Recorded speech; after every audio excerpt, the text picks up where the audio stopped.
할렐루야. 오늘도 주님 은혜로 좋은 주일 아침입니다. 예배하러 나오신 여러분 환영하고 사랑합니다. 우리 주님 앞에 영과 진리로 기뻐하며 함께 예배 드리십시다. 묵상으로 기도드리겠습니다.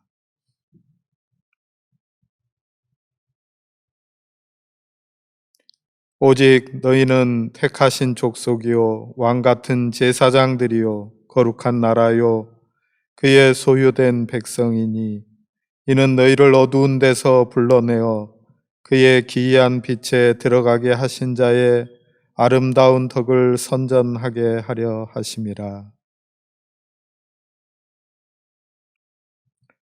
평안을 주시는 하나님 아버지, 주님 앞에 모여온 주님의 사람들을 평안으로 인도하옵소서. 여러 어려움들과 삶의 현실들을 가지고 주님 앞에 나와왔습니다.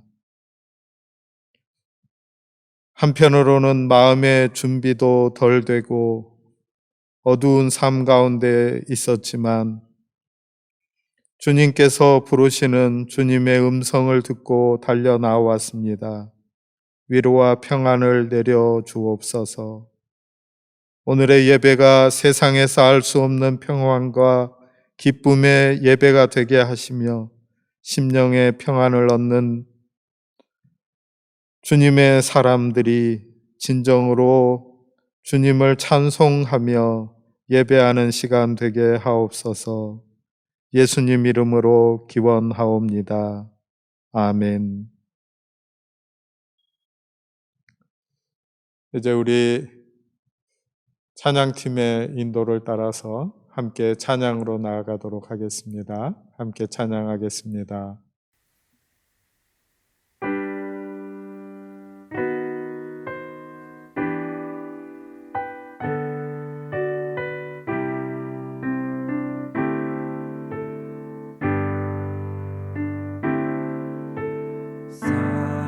사랑스러운 주님 음성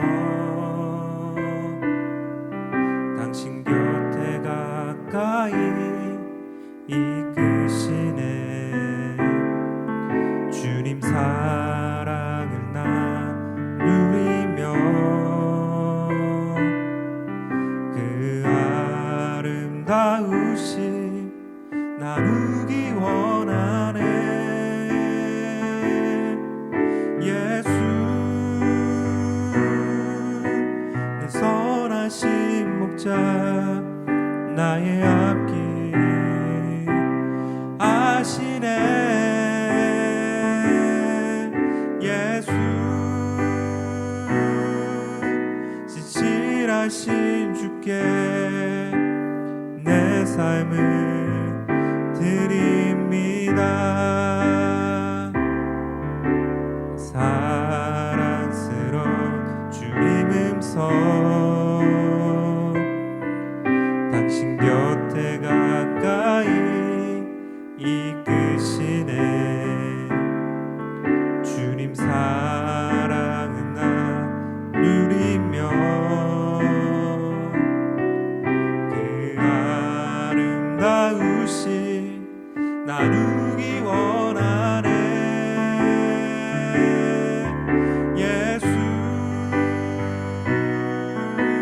선하신 목자 나의 앞길 아시네.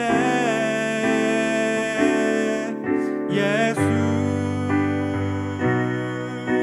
진실하신 주께 내 삶을 드립니다. 예수 내 선하신 목자 나의 앞길 아시네.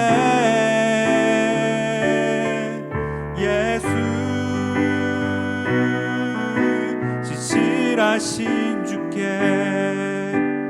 내 삶을 드립니다.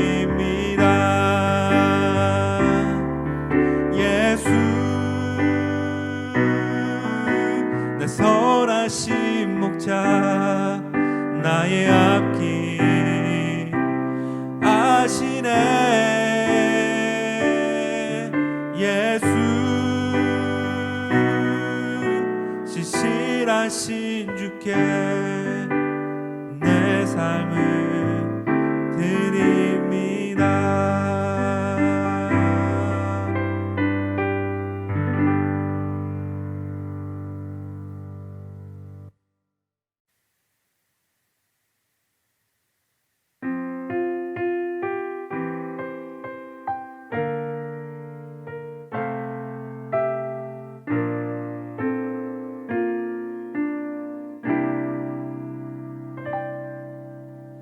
나는 하나님을 예배하는 예배자입니다.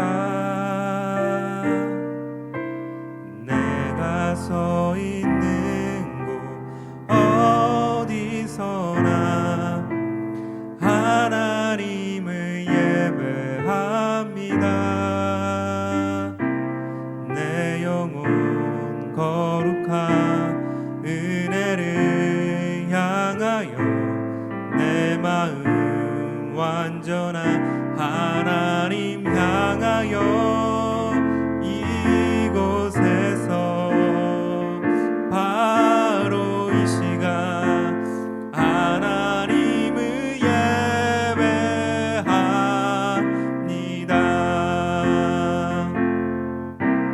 나는 하나님을 예배하는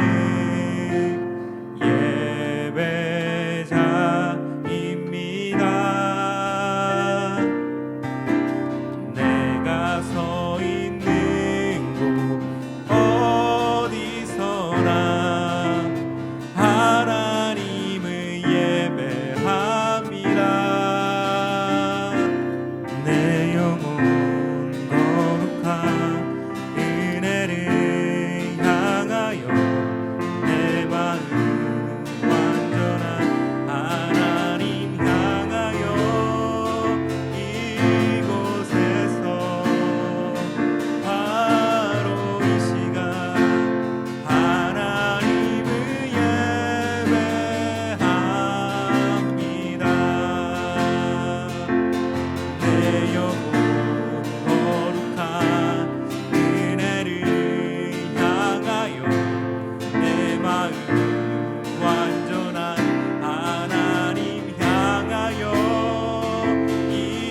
소으니 주 사랑 안에 머물며 그 사랑 노래합니다.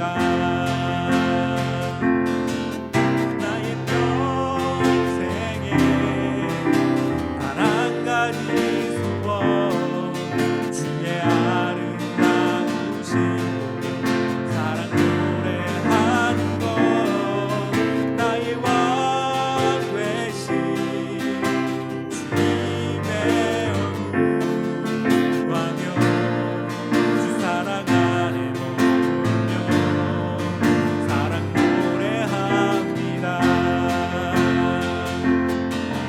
나의 평생에 단 한 가지 소원 주의 아름다우신 사랑 노래하는 것 나의 왕 되신 주님의 얼굴 구하며 주 사랑 안에 머물러 사랑 노래합니다.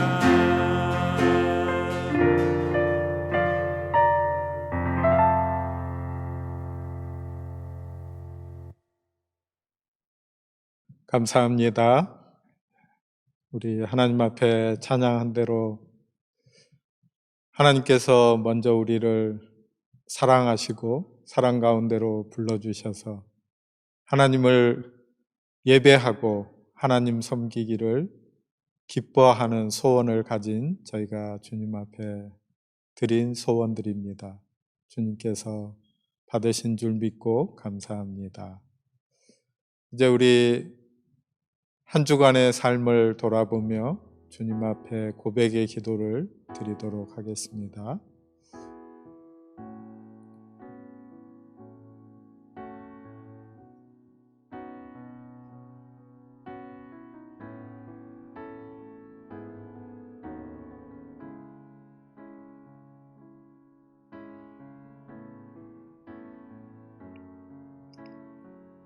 주님, 많은 허물로 인하여 버림을 받아 마땅한 죄인들입니다.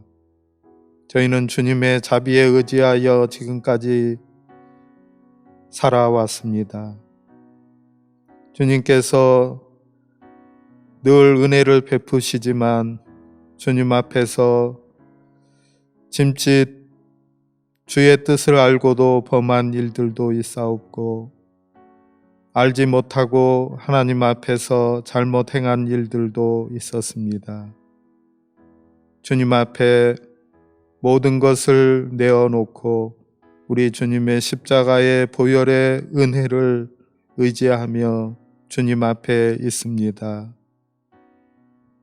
주님의 인자와 용서는 그 끝이 어디인지 헤아릴 수 없을 만큼 저희를 사랑하시고 용납하시며 저희가 주님 앞에 저희의 죄를 자복하고 아뢰면 용서하시고 깨끗게 하시는 분이니 주님을 의뢰합니다. 주님, 오늘도 주님의 자비를 베풀어 주시옵소서. 버린 자식을 다시 품에 안으시는 것처럼 주님의 사랑에 저희를 받아주시고 주님 앞으로 인도하시니 그 사랑에 감격합니다. 끝없는 사랑을 주시는 우리 주님 예수님의 이름으로 고백의 기도를 드립니다. 아멘.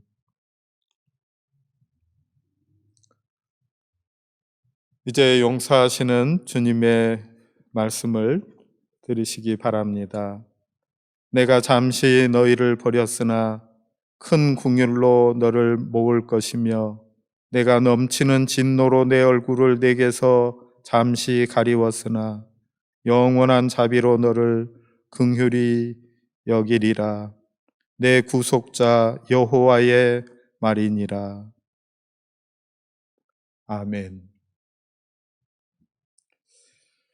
우리 주님의 용서하시고 받아들여 주시는 그 사랑을 기억하며 하나님 앞에 우리의 신앙의 고백을 사도신경으로 고백하도록 하겠습니다. 나는 전능하신 아버지 하나님, 천지의 창조주를 믿습니다. 나는 그의 유일하신 아들, 우리 주 예수 그리스도를 믿습니다. 그는 성령으로 잉태되어 동정녀 마리아에게서 나시고 본디오 빌라도에게 고난을 받아 십자가에 못 박혀 죽으시고 장사된 지 사흘 만에 죽은 자 가운데서 다시 살아나셨으며 하늘에 오르시어 전능하신 아버지 하나님 우편에 앉아 계시다가 거기로부터 살아있는 자와 죽은 자를 심판하러 오십니다. 나는 성령을 믿으며 거룩한 공교회와 성도의 교제와 죄를 용서받는 것과 몸의 부활과 영생을 믿습니다. 아멘. 오늘 우리에게 주시는 하나님의 말씀은 열왕기하 18장의 말씀입니다. 열왕기하 18장 1절로 8절까지의 말씀입니다. 제가 하나님의 말씀을 받들어 읽겠습니다. 하나님의 말씀을 잘 들으십시오.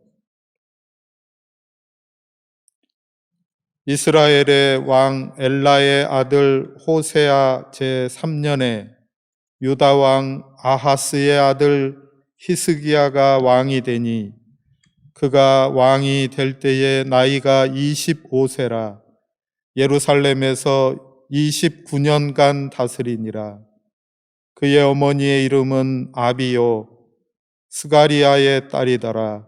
히스기야가 그의 조상 다윗의 모든 행위와 같이 여호와께서 보시기에 정직하게 행하여 그가 여러 산당들을 제거하며 주상을 깨뜨리며 아세라 목상을 찍으며 모세가 만들었던 놋뱀을 이스라엘 자손이 이때까지 향하여 분향함으로 그것을 부수고 느후스단이라 일컬었더라. 히스기야가 이스라엘 하나님 여호와를 의지하였는데 그의 전후 유다 여러 왕 중에 그러한 자가 없었으니 곧 그가 여호와께 연합하여 그에게서 떠나지 아니하고 여호와께서 모세에게 명령하신 계명을 지켰더라. 여호와께서 그와 함께 하심에 그가 어디로 가든지 형통하였더라. 저가 아수르 왕을 배반하고 섬기지 아니하였고 그가 블레셋 사람들을 쳐서 가사와 그 사방에 이르고 망대에서부터 견고한 성까지 이르렀더라. 아멘. 이것은 하나님의 말씀입니다. 하나님 감사합니다.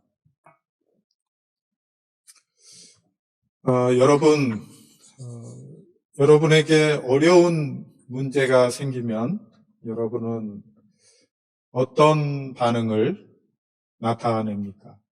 그 문제를 해결하기 위해서 어떠한 해결의 절차들을 밟고 있습니까?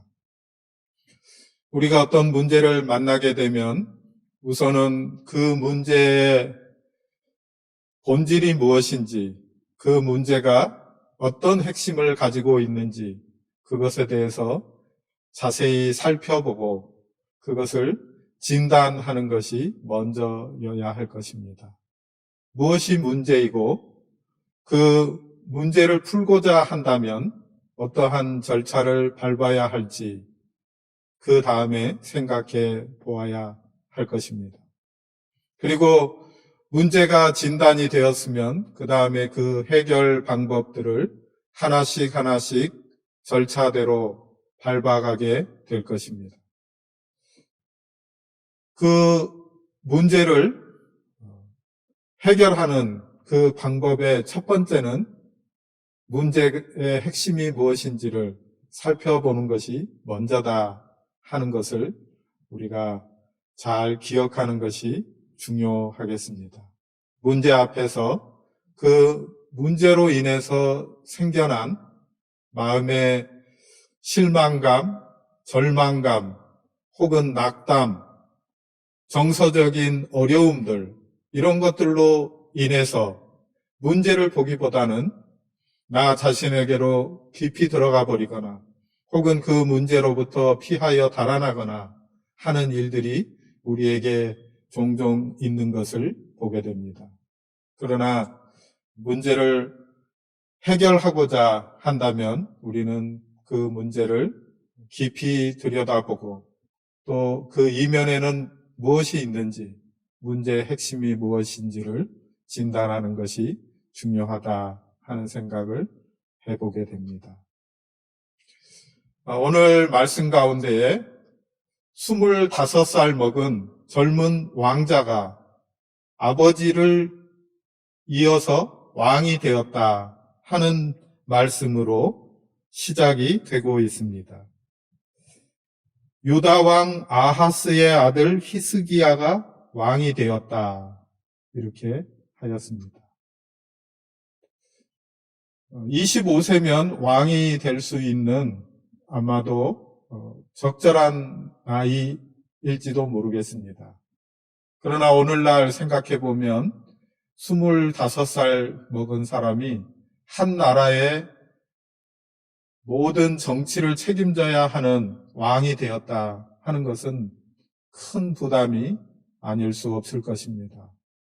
더군다나 물려받은 그 나라의 형편이 어렵다면 문제에 휩싸여 있는 나라를 다스리도록 왕으로 지명되었다면 문제는 다를 것이다 생각을 해보게 됩니다. 히스기야의 아버지가 되는 아하스 왕은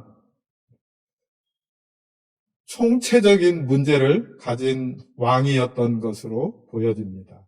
이스라엘과 유다의 여러 왕들 가운데에 하나님의 뜻에 따라서 하나님의 말씀에 순종하여 하나님의 말씀에 합한 삶을 살았던 왕들이 있습니다. 그리고 어떤 왕들은 자신이 다스리는 북왕국이든지 남왕국이든지를 백성들이 칭송할 수 있도록, 칭송할 만큼 부강하게도 하고 혹은 주변에 있는 여러 대적들을 물리쳐서 영토를 넓히기도 하는 왕들도 있었습니다. 그러나 히스기야의 아버지인 이 아하스 왕은 정말 총체적으로 문제가 있는 왕이었습니다. 첫째로 백성들이 보기에도 흡족하지 못한 왕이었는데 유다 왕국 위에 이스라엘이 있고 그 위에는 지금의 시리아, 아람 왕국이 있었습니다. 아람 왕국의 왕이 된 이는 티글랏 필레셀, 역사적으로 근동 지방에서 정복 왕으로 유명한 왕입니다. 아주 강력한 군사력을 바탕으로 주변 국가들을 복속시켰던 왕입니다. 그런데 이 왕이 점점 세력을 넓혀서 강성해지고 주변의 국가들을 침략해서 정복하기 시작할 때 이 아하스 왕은 아람 왕국의 티글랏 필레셀에게 머리를 조아렸습니다. 그리고 시리아의 모든 종교와 정치 체제들을 받아들이고 식민지 노릇을 하는 왕이 되었습니다. 그런데 이렇게까지 하면서 심지어는 어떤 일까지 있었냐면 여러 조공물들을 갖다 바치고 또 심지어는 나중에는 성전에 있는 금박까지 벗겨서 그것을 가지고 아람의 왕에게 갖다 바치는 일까지 생겨났습니다. 그리고 아람 왕국을 방문한 후에 그곳에 가서 그 수도에 있는 웅장하고 자신이 보기에 멋져 보이는 큰 신전을 보고 그 신전을 닮은 모습들을 예루살렘 성전 안에 갖추어 놓기를 원하고 그것을 명령하여 실행하기까지 하였습니다. 그러나 나중에는 이 시리아로부터 공격을 받고 여러 성을 빼앗기기도 하고 많은 백성들이 고난을 당하였습니다. 국력은 극도로 쇠약해지고 어려워졌는데 이 아하스 왕은 내적으로도 부패해서 여러 이방의 신들을 섬기고 특별히 시리아에서 온 모든 종교적인 것들을 받아들이고 나중에는 심지어 자기 자녀를 산채로 신에게 공약물로 태워드리는 그러한 몰렉 신을 섬기는 잔인하고 부패한 무능한 왕이었습니다. 이 아하스가 죽었을 때에 온 나라는 종교적으로 혼란하고 모든 백성들은 피폐하고 어려웠습니다. 국력도 쇠해지고 나라의 국토도 잃어버리고 이러한 가운데에 25살 먹은 왕자가 새로운 왕이 된 것입니다. 무엇을 해야 할까요? 어떻게 해야 할까요? 무엇을 바라보고 어디에서부터 시작해야 할까요? 우리가 기억하는 대로 지난 주일이 우리 개신교, 우리 교회들이 지키는 종교개혁 503주년 기념 주일이었습니다. 오늘 읽은 말씀에 히스기야의 종교개혁에 관한 이야기가 나와 있습니다. 매우 의미가 깊다 하는 생각을 해봅니다. 히스기야가 새로이 왕이 되어서 어려운 나라 형편들 가운데에서 정신적으로도 피폐해져 있고 하나님을 섬기는 종교에 있어서도 혼란하기 그지없는 이 국가의 왕으로서 무엇을 먼저 해야 할까? 어떤 일을 해야 할까? 어디를 바라보고 어떤 것을 목표로 해서 자기의 국정을 펼쳐 나갈 것인가? 이 히스기야는 그의 조상 하나님께서 기뻐하시던 하나님의 말씀에 순종하고 하나님의 마음에 합한 사람이라는 평가를 받았던 다윗의 모든 행위를 따라서 하나님 보시기에 정직하게 행하였다 하고 이 히스기야의 전체 생애 혹은 왕으로 다스리는 29년간의 모든 기간을 요약해 두었습니다. 무엇이 성경의 기자로 하여금 히스기야에게 이러한 평가를 내리도록 하였을까 하는 것을 잠시 살펴보려고 합니다. 첫째는 4절 말씀, 그가 산당들을 제거하며 주상들을 깨뜨리며 아세라 목상을 찍었다 하고 말씀했습니다. 이 산당들은 예루살렘에 있는 성전을 대신하여 하나님 앞에 예배를 드리는 공간으로 그 지역에 있는 사람들이 이루어 놓은 예배 처소입니다. 솔로몬이 하나님 앞에 성전을 지어서 헌당하기 전에 1000번제를 드린 적이 있는데 그때에도 솔로몬이 산당에 나아가서 하나님 앞에 일천 번제를 드렸다. 여기서 일천 번제는 첫날 동안 1000번 예배를 드렸다, 제사를 드렸다 하는 그런 문자적인 뜻보다는 하나님 앞에 자기가 드릴 수 있는 가장 최고의 가장 많은 횟수를 예배 드렸다, 제사 드렸다 하는 것을 말씀하는 것일 겁니다. 어쨌거나 솔로몬도 성전이 생기기 전에, 성전이 있기 전에는 그곳에서 예배를 드리던 곳입니다. 몇 번에 걸쳐서 유대 나라의 종교 개혁이 일어났지만 산당들을 제거한 왕은 없었습니다.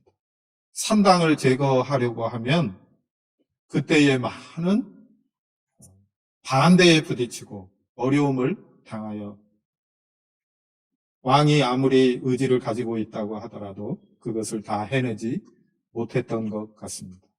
그런데 이 히스기야는 하나님의 말씀을 따라서 여러 산당들을 제거했다.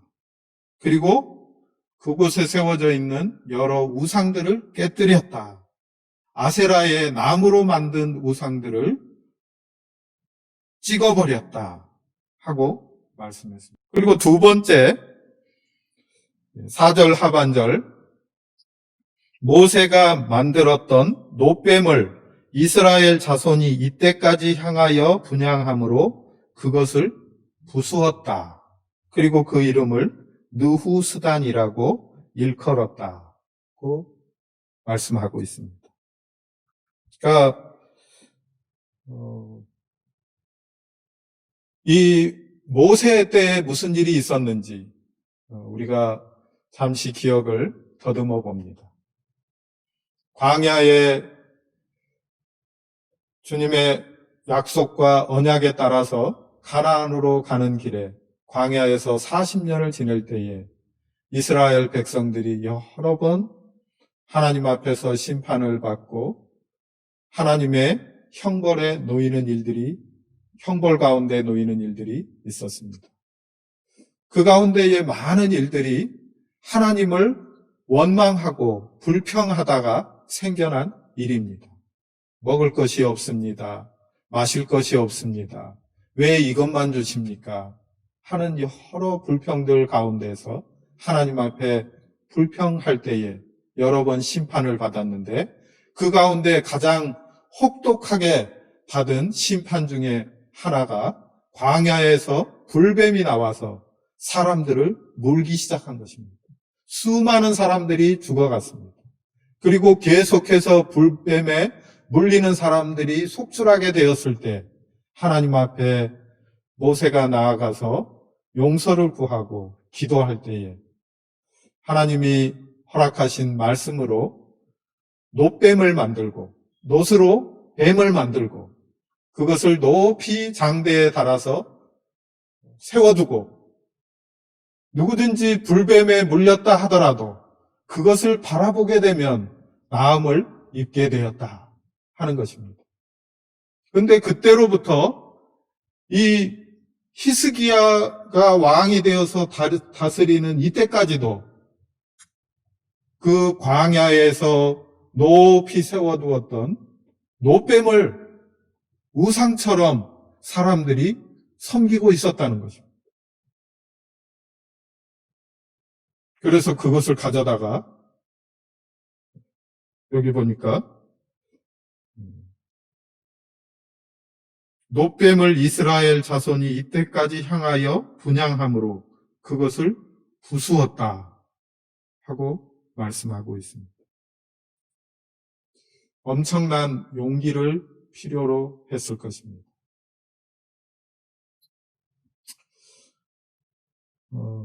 제가 말씀을 시작하면서 어떤 문제가 있으면 그 문제를 해결하기 위해서 우리가 그 문제의 핵심을 정확하게 진단하는 것이 먼저이다 하는 것을 말씀드렸습니다.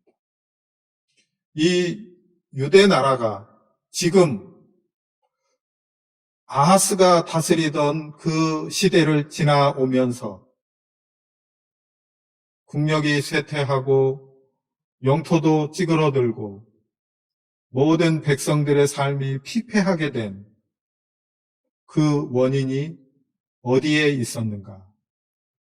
히스기야는 그 원인을 하나님을 섬겨야 할 백성들이 하나님에게서 떠나서 임의대로 하나님의 뜻이 아닌 우상들을 섬기는 일들로 하나님을 섬기는 것이라고 하는 착각을 하고 있었던, 혹은 하나님과 더불어서 세상의 가치를 따라가는 것도 중요하다고 여기고 그것들을 동시에 병행하고 있는 이스라엘 백성들, 유다의 백성들을 하나님께서 심판하신 것이다 하고 진단한 것입니다. 그러므로 말씀을 따라서 산당을 제거하고 우상들을 깨뜨리는 개혁을 진행하였습니다. 그리고 이 말씀이 이렇게 증거를 해주고 있습니다. 5절과 6절 말씀입니다. 히스기야가 이스라엘 하나님 여호와를 의지하였는데 그의 전후 유다 여러 왕 중에 그러한 자가 없었으니 곧 그가 여호와께 연합하여 그에게서 떠나지 아니하고 여호와께서 모세에게 명령하신 계명을 지켰더라. 여호와께서 모세에게 명령한 명령을 지켰다 하고 평가하였습니다. 여호와께서 모세에게 명령한 대로 행하였는데 모세 때에부터 유래되었던 그 놋뱀을 가져다가 그것을 부셔뜨렸다는 것입니다. 무엇을 이야기해 줍니까? 놋뱀, 그 놋뱀 자체에 하나님의 능력이 있는 것이 아니다. 놋뱀을 통해서 하나님의 은혜가 오는 것이 아니다. 하나님을 온전하게 섬기고 하나님께서 말씀하신 바대로 순종하는 그의 백성에게 하나님께서 은혜를 베풀어 주신다. 하나님께서 그 백성들과 함께 하신다 하는 것을 정확하게 진단했다는 거죠. 그래서 그 놋뱀을 가져다가 부수어뜨리고 그 이름을 느후수단이라고 불렀다는 거죠. 이 말은 놋조각이라는 뜻입니다. 이것은 우리가 섬기고 그곳에 분향을 하고 그것을 통해서 어떤 하나님의 능력을 받는다는 신호가 아니다. 단지 놋조각일 뿐이다. 하나님께서 그 놋뱀을 세워서 그것을 바라보는 자들에게 불뱀에 물렸다 하더라도 마음을 허락하여 주신 것은 하나님께서 말씀하신 것을 순종하는 자들에게 하나님께서 함께 하시고 치유해 주신다고 하는 것을 말씀하는 것이다 하고 그 모든 일들의 핵심이 무엇인지를 꿰뚫어 보았다는 것입니다. 코로나19 시대 이후에 어떤 교회들이 건강한 모습으로 잘 서게 될까? 목회자만 바라보고 목회자가 가르쳐준 대로 목회자의 뒤를 따르면서 목회자의 모습만 바라보는 성도들이 있었던 그런 성도들이 주류를 이루는 교회는 어려움을 당할 것입니다. 그러나 정말 주님을 바라보고 주님의 말씀에 순종하고자 하여서 어느 곳에 있든지 예배자로서 하나님의 말씀을 따라서 순종하는 삶, 하나님께서 가르쳐 주시는 모든 삶의 길을 걸어가도록 주님을 향하여 기도하고 성령을 의뢰하고 성령께서 나의 삶을 주장하여 주시옵소서. 지금 여기 나의 삶의 현장 가운데에 주의 말씀이 이루어지게 나를 도와주시옵소서. 그런 성도들이 주류를 이루었던 교회는 건강하게 바르게 설 수 있다는 것입니다. 그래서 저도 정신을 바짝 차리고 우리 성도들이 저에게 집중하지 않도록 주님에게 집중하고 주님의 말씀에 순종하는 삶을 살아가도록 그동안에 진리라고 전통이라고 지켜왔던 이런 것들 중에서 하나님의 말씀에 온전하지 않은 것. 히스기야가 하나님께서 다윗처럼 하나님의 마음에 합한 사람, 하나님께서 기뻐하시는 왕이 될 수 있었던 것. 오늘 우리가 하나님 앞에 온전한 삶을 살 수 있는 것. 그것은 하나님의 말씀의 뜻, 하나님의 사랑이 이루어지는 것, 하나님의 공의가 이루어지는 것, 나의 삶에 내가 있는 곳에서의 모든 삶이 이렇게 변화되도록 이 방향을 가지고 매일매일 한 주 한 주, 한 해 한 해를 주님을 의뢰하면서 살아가는 그러한 성도들을 주님이 기뻐하신다 하는 것을 이 말씀을 통해서 우리가 만날 수 있습니다. 이때에 하나님께서 히스기야와 함께 하셨다. 그리고 그의 삶은 형통하였다 하고 말씀해주고 있습니다. 그런데 히스기야의 계속되는 즉위시의 일들을 살펴보면 말씀을 통해서 우리에게 보여주시는 바는 히스기야도 다른 나라처럼 히스기야가 다스리던 유다 나라도 어려움을 당했습니다. 또 다른 나라의 왕들처럼 히스기야도 병에 걸리기도 하고 외적이 쳐들어와서 어려움을 당하게도 되고 많은 어려움들을 만난 것을 보여줍니다. 그런데 성경의 기자는 히스기야의 삶은 형통한 삶이었다 하고 말씀해 주십니다. 사랑하는 여러분, 우리 성도들의 삶의 형통은 무엇입니까? 내가 욕심대로, 나의 욕심대로 모든 것이 다 채워지는 것입니까? 내가 욕망 가운데에 생각한 모든 계획들이 이루어지는 것입니까?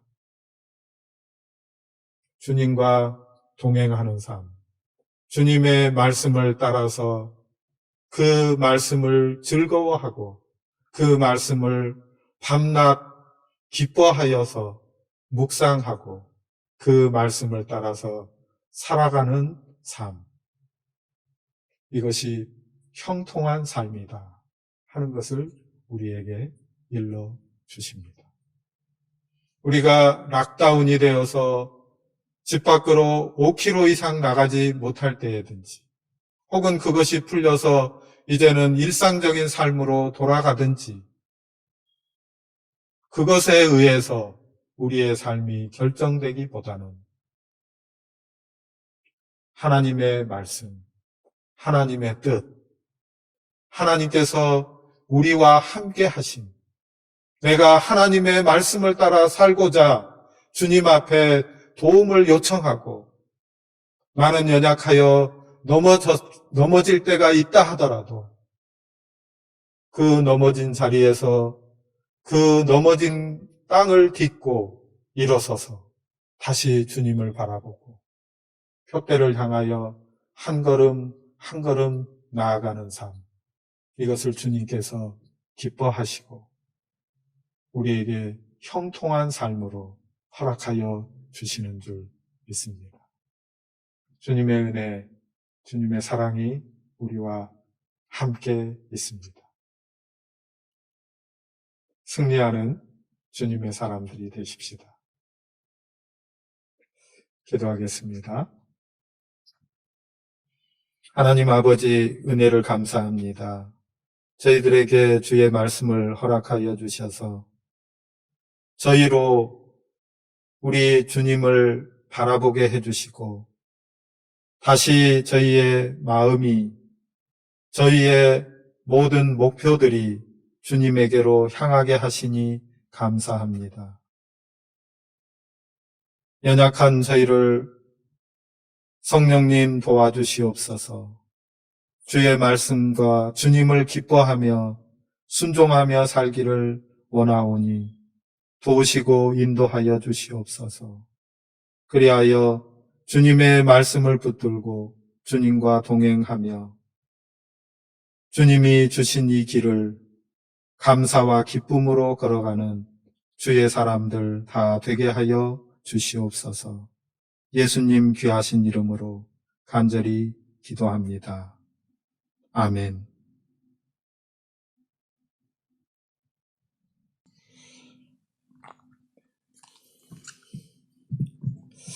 감사합니다. 이제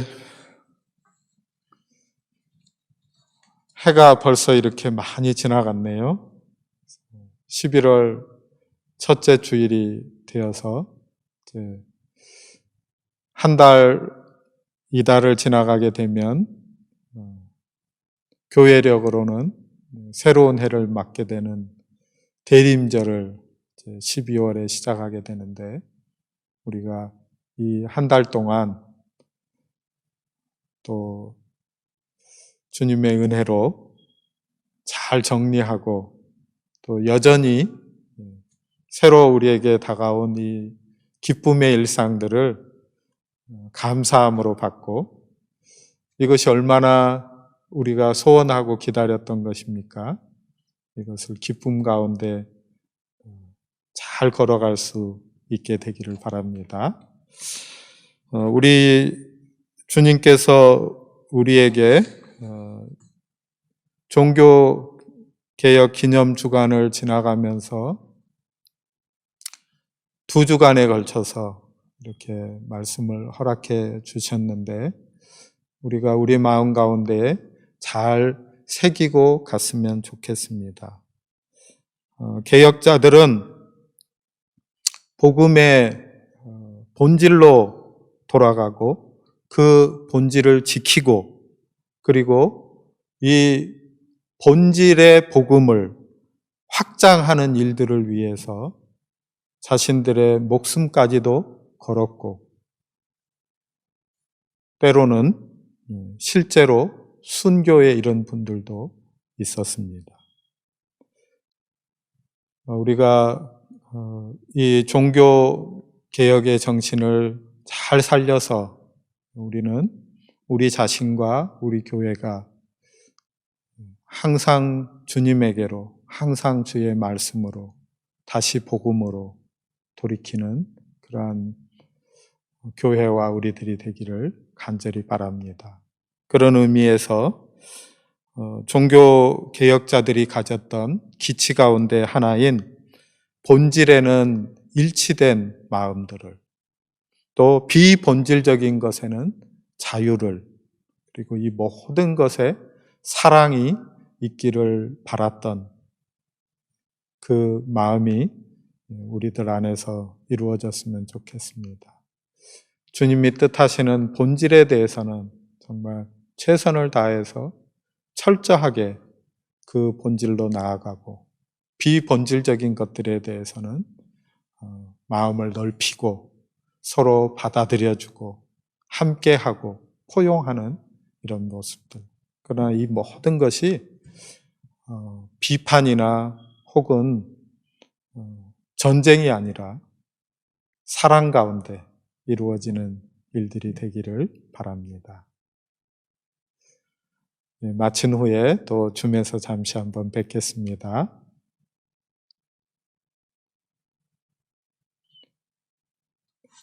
찬송 우리 함께 드리도록 하겠습니다. 이번 주까지는 620장을 부르고 다음 주부터는 찬송을 좀 바꾸려고 하는데 이번 주는 620장 3절로 함께 찬양을 드리겠습니다. 가사의 의미를 잘 새기면서 결단하면서 함께 찬양할 수 있기를 바랍니다.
우리 하나님 앞에 기도하겠습니다. 하나님 아버지 은혜를 감사합니다. 저희에게 허락된 이 기쁜 일상들을 주님과 함께 주님이 허락하여 주신 말씀 붙들고 주님과 동행하며 기뻐함으로 걸어가게 하여 주시옵소서. 또한 저희에게 허락하여 주신 모든 사랑하는 사람들, 가족들, 이웃들, 또 우리 교우들과 함께 은혜를 누리며 나아가도록 주여 붙들어 주시옵소서. 주님 앞에 감사하며 저희의 몸을 드리고 시간을 드리고 재능을 드리고 예물을 드려서 주님을 섬기기를 원합니다.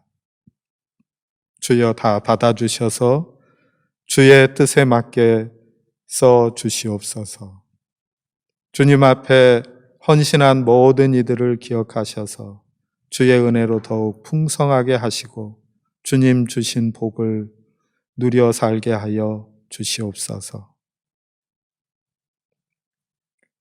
우리 주님 예수님의 은혜와 아버지 하나님의 사랑과 보혜사 성령님의 교통하심이 주 앞에 나와 예배하는 모든 주의 사람들과 가정과 교회 위에 이제로부터 영원토록 항상 계시기를 간절히 축원합니다. 아멘.